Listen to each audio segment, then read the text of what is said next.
It is 5 in the morning. The world is black.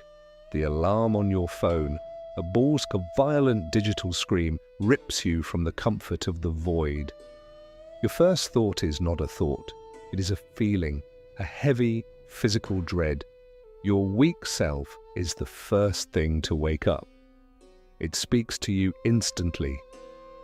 Its voice is calm. It is reasonable. It sounds exactly like you. It's too cold, it says. Just 5 more minutes. You didn't sleep well. You need the rest. You'll work out tomorrow. Tomorrow you'll start the business. Tomorrow you'll be better. Just not now. You listen. You always listen. You press the snooze button. An hour later, you wake up in a panic. The sun is up. You are late. The day has already been lost and it has barely begun. You are filled with that familiar, corrosive acid of self-hatred. You have lost the first battle of the day, and you have lost to yourself. Or perhaps it's later. You're in a meeting. An idea is presented. You know the idea is flawed. You have the solution. It is right on the tip of your tongue, but you feel a cold hand grip your throat. The weak self speaks again. Don't say anything. They'll think you're stupid. They'll laugh. Just stay quiet. It's safer to be quiet. And so you nod. You say nothing. You let the moment pass. This is the weak self. It is not you. It is a ghost. It is a parasite. It is a program of mediocrity that has been installed in you since birth by a world that values comfort over strength and safety over greatness.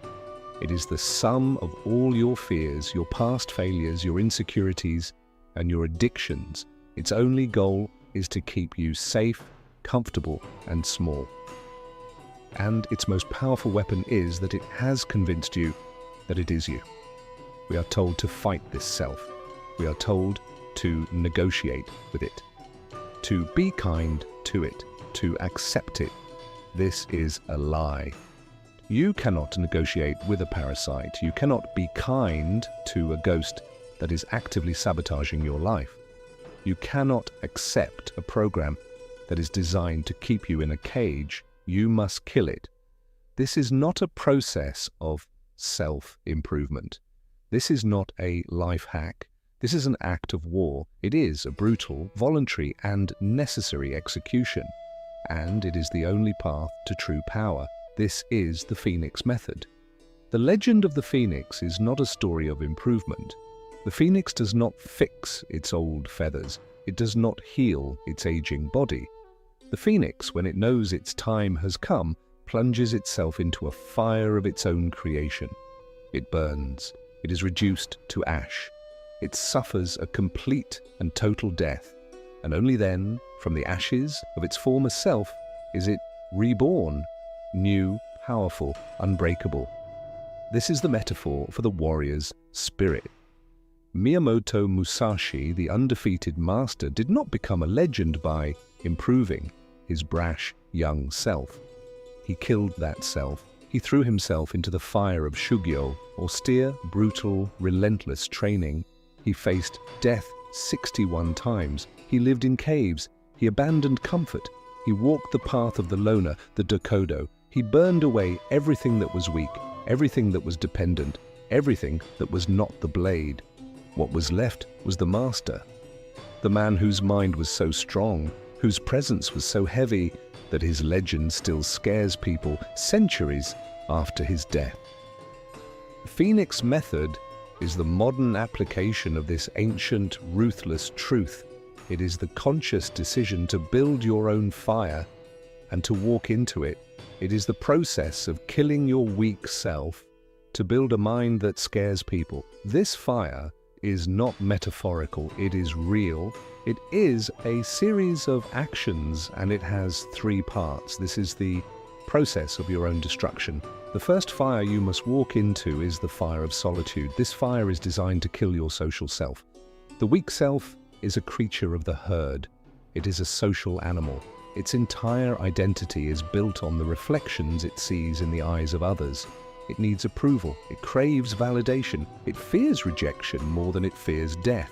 It is the part of you that checks your phone every 5 minutes, the part that changes your opinion to match the room, the part that stays in relationships you hate and jobs that are killing you because it is terrified of being alone. To kill this self, you must starve it. You must voluntarily and systematically embrace solitude. This is not loneliness. Loneliness is a feeling of lack. Solitude is a state of power. Miyamoto Musashi's Dokodo, the way of walking alone, is the instruction manual for this fire. His first principle, accept everything just the way it is. His second, do not seek pleasure for its own sake. His third, do not, under any circumstances, depend on a partial feeling. This is the sound of a mind that is free from social dependency. Here is your task. You must carve out time every single day to be truly, radically alone. No phone, no music, no books, no podcasts, no input, just you and the silence. The first time you do this, it will be torture. Your weak self will scream, it will panic, it will flood your mind with anxiety, with old memories, with a desperate, clawing boredom. It will tell you this is a waste of time. It will beg you to pick up your phone, to turn on the TV, to call anyone. This is the demon thrashing in the fire. You must let it burn. You will sit in that fire of silence for 10 minutes, then 20, then an hour, and something profound will happen. In the silence, for the first time in your life, you will begin to hear. You will distinguish between the two voices in your head.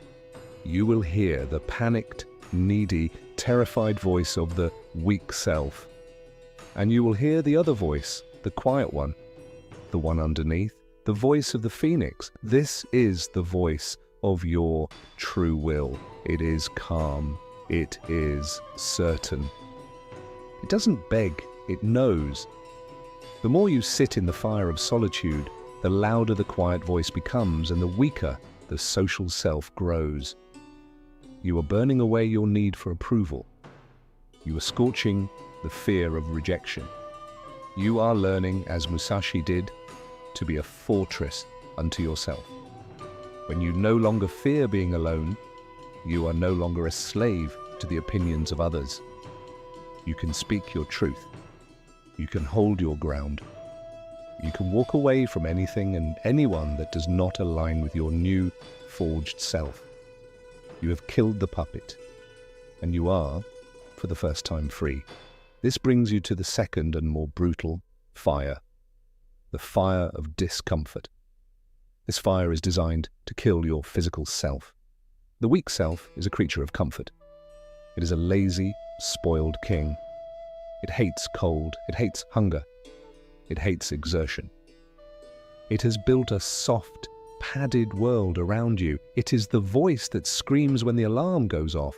It is the voice that tells you the water is too cold. It is the voice that tells you the workout is too hard, that you deserve the junk food, that you need to rest. It is your body's ancient, reptilian survival programming, and in the modern world, it has become your jailer. You must burn this jailer to the ground. You must, intentionally and with malice, seek out physical hardship. You must prove to your body, on a cellular, undeniable level, that you are the master, not your impulses. This is the shugyo of the samurai, the austere training. Here is your task. You will wake up at the exact same time every single day. The weak self hates consistency. You will force it. When the alarm goes off, you will not snooze. You will not hesitate. You will move. You will rise. This first act of discipline is a declaration of war. You will then expose your body to the cold, a cold shower, every day. The first second the cold water hits your skin, your weak self will go into absolute panic. It will tell you that you are dying. It will tell you to get out. It will make your breath short and your heart race, and you will stand there. You will breathe, you will take control, you will show it that its panic has no power. You will teach it that you decide the terms. You are burning away its control over your nervous system. You will then train your body. You will lift the heavy weight. You will run the extra mile. You will push yourself to the point where the weak D is screaming, "Stop! This is painful. We must stop." And you'll do one more rep. That one more rep is the executioner's blade. It is the precise moment you are killing your weak self. You are teaching your mind through your body that you do not stop when it is painful. You stop when the work is done. You will fast. You will deny your body the pleasure it demands. You will teach it that hunger is just a feeling, not a command. This fire is not about getting a six-pack. That is a byproduct. This fire is about control. It is a war of attrition. Every time you choose the hard, cold, strenuous path, you are casting one more shovelful of ash onto the corpse of your weak self. You are forging a body that is no longer a prison of comfort, but a weapon of your will. And this leads to the third and most difficult fire, the fire of the void. This fire is designed to kill your distracted self. The weak self is a dopamine addict. It cannot be, it must always be consuming. It is terrified of the present moment. It is terrified of silence, of stillness. It is the part of you that is scrolling and scrolling and scrolling, looking for a hit. It is the part that binges, that games, that numbs, that distracts. It is terrified of boredom, because boredom is an empty space. And in that empty space, the hard thoughts arise, the thoughts about your future, your purpose, your failures. The weak self will do anything to avoid that space. Musashi called this space ku, the void, but he did not fear the void, he embraced it. He understood that the void is not emptiness, the void is potential. It is the space where creation happens. It is the quiet mind from which the perfect strategy, the perfect sword stroke, the perfect thought arises. Your weak self has filled this sacred space with noise. You must burn the noise. You must starve the addict. Here is your task. You must create nothingness in your life. This is the hardest fire of all. You will go on a dopamine fast for 1 day, 1 week. You will cut it all off. No social media, no streaming services, no video games, no junk food, no empty consumption. You will starve the distracted self. The first few days will be a living hell. Your weak self will go into withdrawal. You will feel anxious, irritable, angry. You will feel an itch you cannot scratch. Your hand will reach for a phone that isn't there. This is the demon dying. This is the parasite starving. Let it die. What will happen? When the noise stops, you will be left with boredom. You will be left in the void. And in that void, something new will happen. Your brain, starved of easy input, will begin to create its own. You will have an idea, a real one. You will suddenly see the solution to a problem you've had for years. You will feel a new, clean energy. Not the jittery, anxious energy of dopamine, but the deep, calm, powerful energy of focus. This is the phoenix beginning to stir in the ashes. In the fire of solitude, you killed the need for others. In the fire of discomfort, you killed the control of your body. And in the fire of the void, you have killed the addiction to distraction. The weak self is now a corpse. It has no more power. It has no more voice. And the man who walks out of this fire is not the same man who walked in. He is the phoenix. He is reborn. And this is the man who builds a mind that scares people.